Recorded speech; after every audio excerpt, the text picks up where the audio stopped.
All right.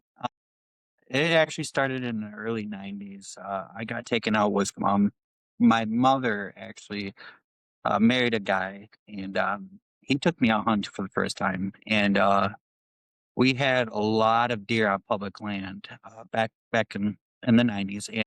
And we must have seen probably 40 deer, I want to say.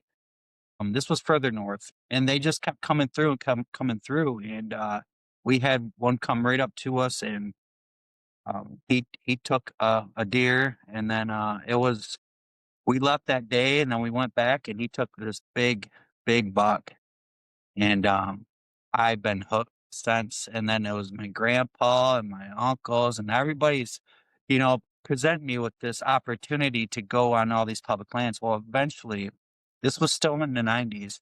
They were taking me out on scouting trips, and I would go and scout around and listen to what they had to say. And I thought I was one of the guys, so thinking, wow, man, I get to hang out with the big guys, and go look at for big deer. And and it just seemed like it took off from there. Back then it was um a lot of easier opportunities to take bigger deer, it seemed like, than it is now.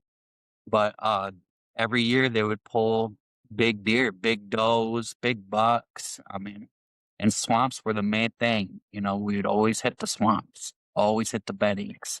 So I've been stuck on that ever since, the swamps and beddings, and it's like, and it seems to be working pretty good. You know what I mean? But throughout time, we've always been mobile. Uh, Ground blinds were a thing. It wasn't so much of the hang-ons at first.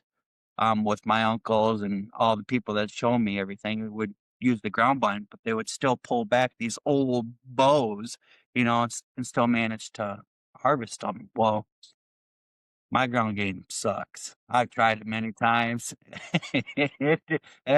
I always get busted. So everybody's using the hang-ons and stuff like that. And I use hang-ons, and then I use Vipers, 20, 25 years back, the Viper climbers. And but modern technology is gone. It's shot through the roof. So the more mobile I figured out that I am, the more opportunities I have at bigger deer. You know what I mean? Bigger does, bigger bucks.